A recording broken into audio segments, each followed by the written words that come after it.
வணக்கம் மக்களே, நான் தான் எடப்பாடி ரசிகம் பேசுகிறேன். எப்படி இருக்கீங்க? முதல்ல அனைவருக்கும் பொங்கல் நல்வாழ்த்துக்களை சொல்லிக்கிறேங்க. வாங்க வீடியோக்குள்ளே போகலாம். இன்றைக்கி பொங்கல்னால் பொங்கல் பணத்துலேருந்தே ஸ்டார்ட் பண்ணுறேங்க.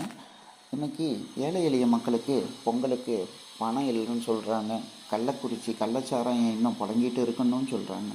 அண்ணா பல்கலைக்கழக பாலியல் வழக்கில் அந்த மாணவி சொன்ன யார் அந்த சாருன்னு இன்னமும் விட தெரியாமல் இருக்குங்க. 3 லட்சம் கோடிக்கு மேலே கடனாக இருக்குது. 16 கோடியில் கட்டுனா பாலம் அடிச்சுக்கிட்டு போயிருக்கு. மழைநீர் வடியாமல் இருக்குது. 4000 கோடி செலவு பண்ணியும் பள்ளி குழந்தைக்கு கொடுத்த முட்டையில் ஊழல் பண்ணுறாங்க. கேட்டால் மழையில் நனைஞ்சிருச்சுன்னு சொல்கிறாங்க. திருப்பூர் கொலை வழக்கு, நீதிமன்ற முன்னே கொலைகள், திருட்டு எல்லாம் சட்டம் ஒழுங்குக்கு சாட்சிங்க. வெள்ளத்தின் போது மக்கள் எதிர்ப்பு தெரிவித்ததுக்கு இன்றைக்கி கைது நடவடிக்கையை மேற்கொண்டிருக்காங்க. ஓசி பஸ்ஸுன்னு கேவலப்படுத்துகிறாங்க. ஆனால் போக்குவரத்து துறை கடன் 3 மடங்கு அதிகரிச்சுக்கிறத மட்டும் வெளியில் சொல்ல மாட்டேங்கிறாங்க.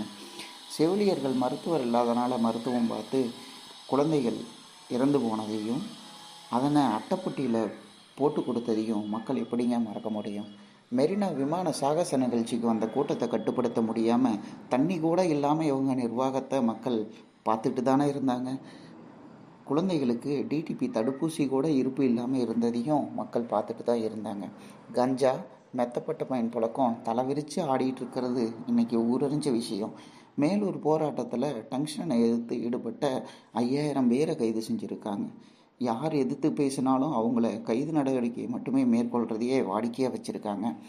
இதையெல்லாம் மக்கள்கிட்ட மறைச்சும் கைது நடவடிக்கைகளை மேற்கொண்டும் மக்களோட குரல் வலையை ஒடுக்கியும் தமிழக மக்களை வஞ்சித்தும் மீண்டும் ஆட்சியில் வருவோம்னு வேற எப்படி தான் சொல்கிறாங்களோ தெரியல. சரிங்க, அதை பற்றி அப்புறம் பார்ப்போம். 2026 மக்கள் இதுக்கு ஒரு நல்ல பாடம் புகட்டுவாங்க. சரிங்க மக்களே, அடுத்த வீடியோவில் மறுபடியும் சந்திப்போம். நன்றிங்க.